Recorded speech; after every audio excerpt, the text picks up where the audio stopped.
മൂകം കരോതി വാചാലം പങ്കും ലംഘയതേ ഗിരിം യത്കൃപാതമഹം വന്ദേ പരമാനന്ദമാധവം. ഇന്ന് വിഷ്ണു സഹസ്രനാമത്തിലെ 46-ാമത്തെ ശ്ലോകത്തിൻ്റെ അർത്ഥം പറയാം. അർത്ഥം പറയുന്നത് ഭാരതി. വിസ്താര സ്ഥാവരസ്ഥാണു പ്രമാണം ബീജമവ്യയം അർത്ഥോനർത്ഥോ മഹാകോശോ മഹാഭോഗോ മഹാധന. വിസ്താര എന്നുള്ളതാണ് ആദ്യത്തെ നാമധേയം. അതിൽ 426-ാമത്തെ നാമമാണ് സഹസ്രനാമത്തിൽ. വിസ്താര വിസ്തീര്യന്തേ സമസ്താനി ജഗന്തി അസ്മിൻ ഇതി വിസ്താര. എല്ലാ പ്രപഞ്ചത്തിലുള്ളതായിട്ടുള്ള സർവ വസ്തുക്കളും ഭഗവാനിലാണ് പ്രളയകാലത്ത് വർത്തിക്കുന്നത്. ആ പ്രളയകാലത്ത് ഭഗവാനിൽ വർത്തിക്കുന്നു എന്ന് പറയുമ്പോൾ ഭഗവാൻ തന്നെ വിഭുവാണ്, സർവത്ര വ്യാപിച്ചു നിൽക്കുന്നതാണ് ഭഗവാൻ. ആ ഭഗവാന്റെ ഉള്ളിൽ തന്നെയാണ് ഈ പ്രപഞ്ചം. ഭഗവാന്റെ ഉദരത്തിലുള്ളതായിട്ടുള്ള ആ പ്രപഞ്ചം വിസ്തൃതമായിട്ട് വരുന്നത്, സൃഷ്ടിക്കാലത്ത് വിസ്തൃതമായിട്ട് വരുന്നത് ഈ ഭഗവാന്റെ ഉള്ളിൽ തന്നെയാണ്. അവിടുന്ന് എവിടേക്കും പുറത്തേക്ക് പോണില്ല. ആ ഭഗവാൻ സർവത്ര വ്യാപിച്ചു നിൽക്കുന്നതായിട്ടുള്ള ഭഗവാന്റെ ഉള്ളിൽ തന്നെയാണ് ഈ ലോകം മുഴുവൻ, പ്രപഞ്ചം മുഴുവൻ സൃഷ്ടി സമയത്തും വിസ്തൃതമായിട്ട് വരുന്നത് എന്നതുകൊണ്ട് ഭഗവാന് വിസ്താരഹ എന്നുള്ളതായിട്ടുള്ള നാമം സിദ്ധിച്ചു. വിസ്താര സ്ഥാവരസ്ഥാണുഹു എന്ന് അടുത്ത നാമധേയം. സ്ഥാവരസ്ഥാണുഹു എന്ന ഒരു നാമധേയാണ്. സ്ഥാവരഹ എന്നും സ്ഥാണുഹു എന്നും രണ്ടല്ല. സ്ഥാവരസ്ഥാണുഹു എന്ന് ഒറ്റ നാമധേയമാണ് ആദ്യം. പിന്നെ അത് കഴിഞ്ഞ് സ്ഥാവരഹ എന്നുള്ളതിന് അർത്ഥം സ്ഥിതി, സ്ഥിരമായിട്ടുള്ള സ്ഥിതി, ഉറച്ചതായിട്ടുള്ള അവസ്ഥ ഉള്ളത് എന്ന്. സ്ഥാവരഹ ഉറച്ച നിൽക്കുന്നതായിട്ടുള്ള വസ്തുവാണ് സ്ഥാവരഹ എന്നുള്ളത്. സ്ഥാണുഹു എന്നുള്ളതോ, സ്ഥാണുഹു എന്നുള്ളതും ഉറച്ചു നിൽക്കുന്നത് എന്ന് തന്നെയാണ്. സ്ഥാണുഹു തൂണ് പോലെ, സ്ഥാണുച്ച തൂണെന്നാണല്ലോ സാധാരണയുള്ളതായിട്ടുള്ള അർത്ഥം. ആ സ്ഥാണുഹു എന്നുള്ളത് അർത്ഥം വരാൻ, തൂണിന് അർത്ഥം വരാൻ അത് ഉറച്ചു നിൽക്കണു എന്നുള്ളത് കണ്ട്. അപ്പോൾ ഇവിടെ സ്ഥാവരസ്ഥാണുഹു എന്നുള്ളതിന് അർത്ഥം സ്ഥിരങ്ങളായിട്ടുള്ള, പർവ്വതം തുടങ്ങിയതായിട്ടുള്ള സ്ഥിരത ഉള്ളതായിട്ടുള്ള വസ്തുക്കൾ. ആ വസ്തുക്കളൊക്കെ, സ്ഥിരങ്ങളായിട്ടുള്ള വസ്തുക്കളൊക്കെ താണുപോലെ ഉള്ളതായിട്ടുള്ള, ഉറച്ചു നിൽക്കുന്നതായിട്ടുള്ള, യാതൊരു മാറ്റവും ഇല്ലാത്തതായിട്ടുള്ള, ഭഗവാന് യാതൊരു മാറ്റവും ഇല്ല.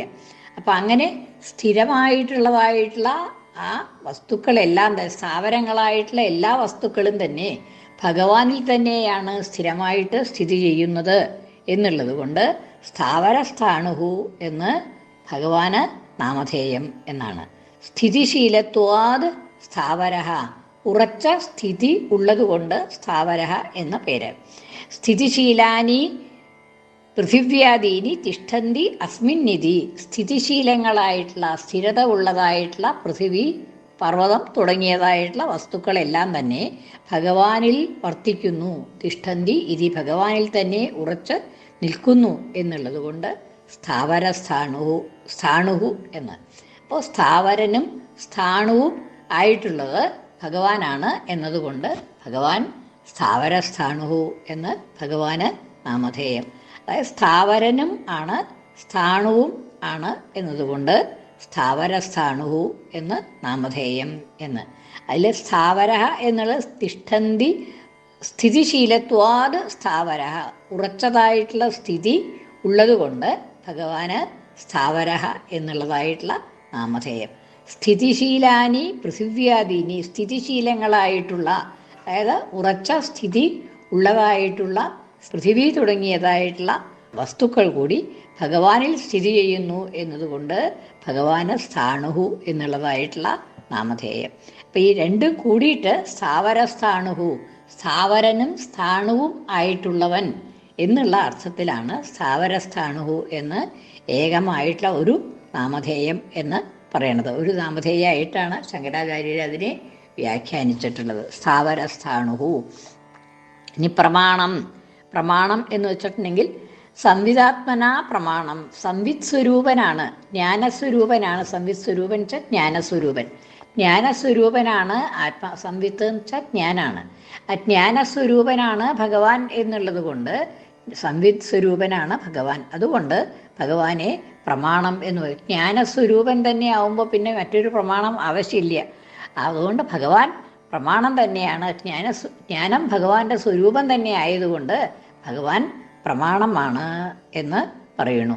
ജ്ഞാനസ്വരൂപനായതുകൊണ്ട് പ്രമാണം എന്ന് ഭഗവാനെ പറയുന്നു എന്ന്. ഇനി അടുത്തത് ബീജം അവ്യയം എന്ന് ഒറ്റ നാമധേയാണ്. അതും ഇതുമാതിരി സ്ഥാവരസ്ഥാണു എന്നുള്ളത് മാതിരി തന്നെ ഒറ്റ നാമധേയാണ് ബീജം അവ്യയം എന്നുള്ളത്. ബീജം എന്ന് വെച്ചാൽ എന്താണ്? കാരണമായിട്ടുള്ളത് അല്ലേ? ബീജം എന്ന് വെച്ചിട്ടുണ്ടെങ്കിൽ ബീജം വിത്താണ് ചെടികൾക്കൊക്കെ കാരണമായിട്ട് വരുന്നത്. അപ്പോൾ ബീജം എന്ന് വെച്ചാൽ കാരണം എന്ന് അർത്ഥം. അവ്യയം എന്ന് വെച്ചാലോ വ്യയം ഇല്ലാത്തത്, മാറ്റമൊന്നും സംഭവിക്കാത്തത്. മാറ്റം എന്ന് വെച്ചിട്ടുണ്ടെങ്കിൽ ക്ഷയം എന്ന് പറയാം. ക്ഷയം ഒരു വിധത്തിലുള്ളതായിട്ടുള്ള മാറ്റവും ഇല്ലാതെ കണ്ട് ഇരിക്കുന്നതായിട്ടുള്ള ബീജസ്വരൂപമായിട്ട് വർത്തിക്കുന്നവനായതുകൊണ്ട് ബീജം അവ്യയം എന്ന്. സാധാരണയായിട്ട് ബീജത്തിനൊക്കെ മാറ്റം ഉണ്ടാവും ഇല്ലേ? ബീജത്തിന് മാറ്റം ഉണ്ടാവും. വിത്ത് അത് മുളയ്ക്കണു, വലുതാവണു, കുറേശ്ശെ ആയിട്ട് വലുതാവണു, അതിൽ പൂക്കളും കായ്ക്കളും ഒക്കെ ഉണ്ടാവണു. അങ്ങനെയാണ് സ്വതേ ബീജത്തിൻ്റെ സ്വഭാവങ്ങൾ. ബീജങ്ങളുടെയൊക്കെ സ്വഭാവം അതാണ്. പക്ഷേ ഇവിടെ അവ്യയനായിട്ടുള്ള ബീജമാണ്.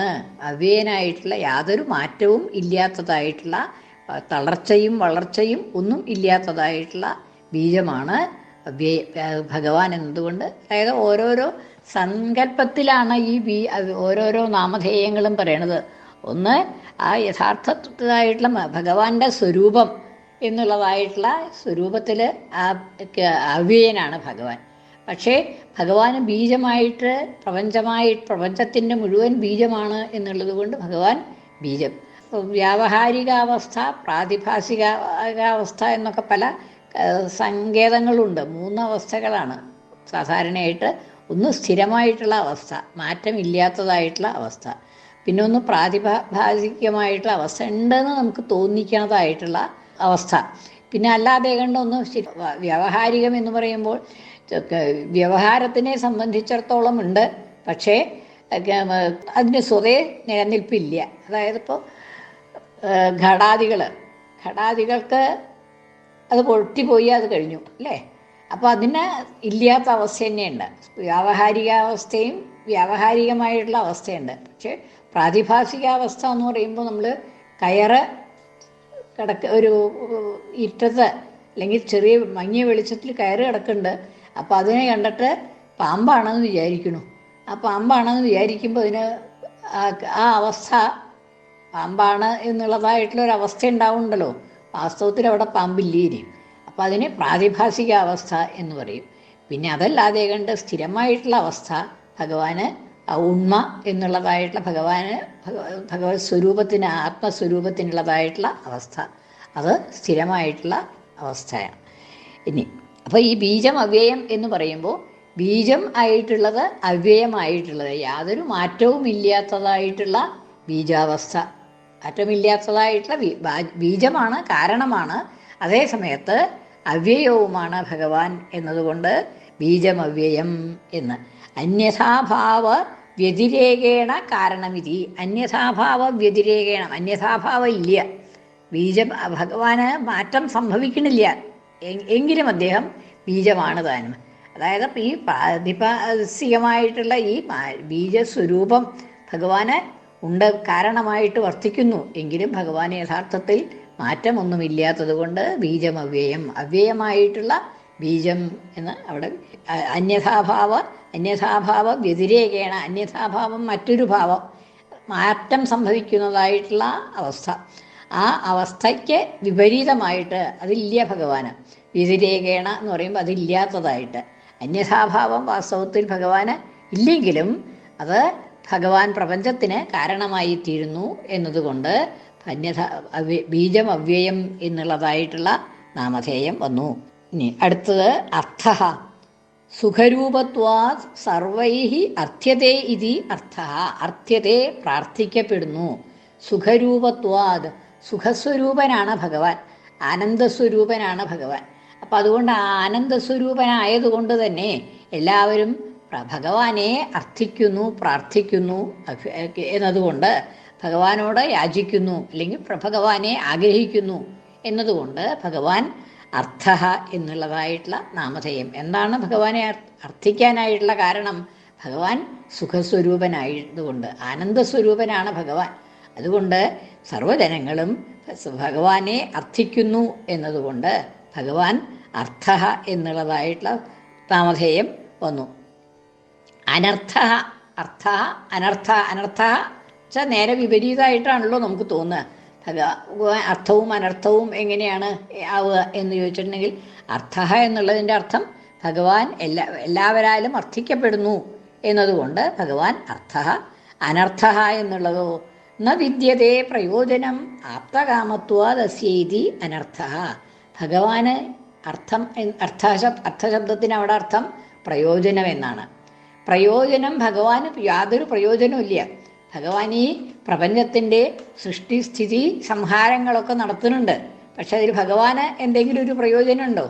ഇല്ല. ഭഗവാൻ എന്താ ഒന്നും പ്രയോജനമില്ല എന്ന് പറയാൻ കാരണം ഭഗവാൻ ആപ്തകാമനാണ്. എല്ലാം ഭഗവാൻ സുഖസ്വരൂപനാണ്, ആനന്ദസ്വരൂപനാണ്.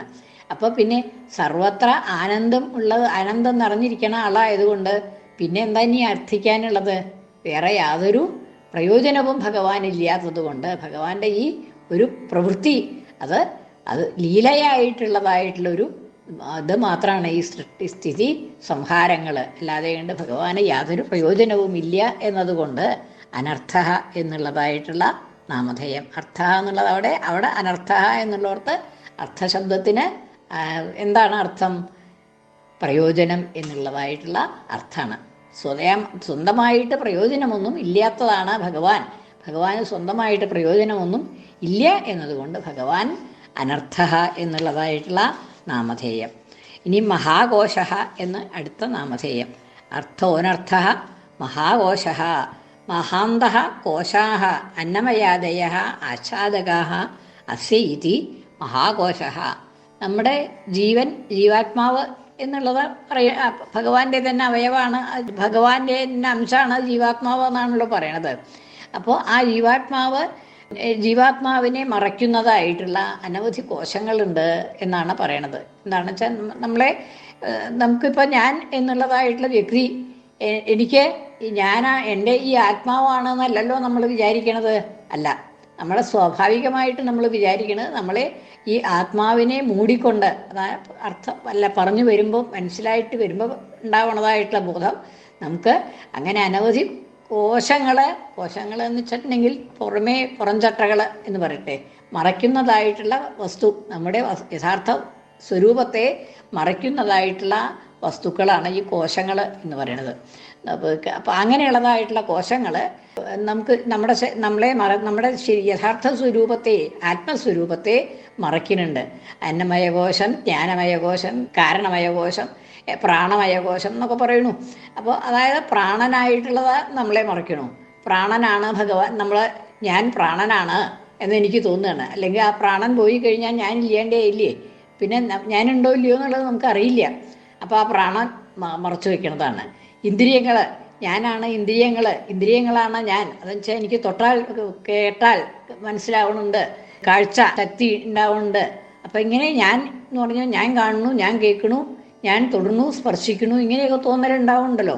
അപ്പോൾ ഞാൻ എന്നുള്ളത് ഇന്ദ്രിയാണ് എന്നുള്ളതായിട്ടുള്ള തോന്നൽ. അപ്പോൾ അതിന് ഇന്ദ്രിയമയകോശം, കാരണമയകോശം എന്നൊക്കെ പറയും. അതുമാതിരി അന്നമയകോശം എന്ന് പറഞ്ഞിട്ടുണ്ടെങ്കിൽ ഞാൻ ഈ ശരീരമാണ് ഞാൻ എന്നുള്ളതായിട്ടുള്ള ബോധം. അപ്പോൾ ആ ബോധം ഉണ്ടാവുമ്പോൾ ആ ബോധം ഉണ്ടാക്കണത് അന്നമയകോശം. അന്നമയം എന്ന് വെച്ചാൽ ഭക്ഷണ സാധനങ്ങളെ കൊണ്ടുണ്ടാവുന്നതായിട്ടുള്ള അതാണല്ലോ ഈ ശരീരം. അപ്പോൾ ആ ശരീരം കൊണ്ടുള്ളതായിട്ടുള്ള കോശം. അപ്പം ഇങ്ങനെ ഈ ജീവാത്മാവിന് ഇങ്ങനെ കോശങ്ങൾ മറയ്ക്കണമെന്ന് പറയുന്നുണ്ടല്ലോ, അതേമാതിരി തന്നെയാണ് വിരാട് പുരുഷന് കോശങ്ങളും എന്നാണ് പറയണത്. അതായത് പരമാത്മാവ് എന്നുള്ളതായിട്ടുള്ള ആ സ്വരൂപത്തെ, ഭഗവാന്റെ സ്വരൂപത്തെ മറയ്ക്കാനായിട്ട് അനവധി കോശങ്ങളുണ്ട്. അപ്പോൾ അവിടെ ആ ആവരണകോശം, ആവരണങ്ങളായിട്ട് ഭഗവാന്റെ യഥാർത്ഥ സ്വരൂപത്തെ മറയ്ക്കുന്നതായിട്ടുള്ള കോശങ്ങൾ ഭഗവാനും ഉണ്ട് എന്നുള്ളതാണ്. അപ്പോൾ അങ്ങനെ ഭഗവാൻ ആ വിരാട് പുരുഷൻ എന്നുള്ളതായിട്ടുള്ള സങ്കല്പമാണ് അവിടെ. ആ ഭഗവാൻ അങ്ങനെ ഭഗവാന്റെ കോശങ്ങളെ, യഥാർത്ഥ സ്വരൂപത്തെ മറയ്ക്കുന്നതായിട്ട്, ആരിൽ നിന്ന് മറയ്ക്കുന്നതായിട്ട്? നമ്മിൽ നിന്ന് മറയ്ക്കുന്നതായിട്ട്, ജീവാത്മാക്കളിൽ നിന്ന് ഭഗവാന്റെ ആ കോശത്തെ യഥാർത്ഥ സ്വരൂപത്തെ മറയ്ക്കുന്നതായിട്ട് കോശങ്ങളുണ്ട്. മഹാന്ത കോശാഹ, വലിയതായിട്ടുള്ള കോശങ്ങൾ ഭഗവാന്റെ യഥാർത്ഥ സ്വരൂപത്തെ മറയ്ക്കുന്നു എന്നതുകൊണ്ട് ഭഗവാന് മഹാകോശ എന്നുള്ളതായിട്ടുള്ള നാമധേയം സിദ്ധിച്ചു. മഹാഭോഗ എന്ന് അടുത്ത നാമധേയം. മഹാഭോഗ, മഹാമത്തായിട്ടുള്ള ഭോഗം എന്ന് വെച്ചാൽ അനുഭവിക്കൽ എന്നുള്ളത് തന്നെ, ഭുജിക്കൽ. മഹാൻ ഭോഗ സുഖരൂപ അസ്യ ഇതി മഹാഭോഗ, സുഖസ്വരൂപമാണ് ഭഗവാൻ.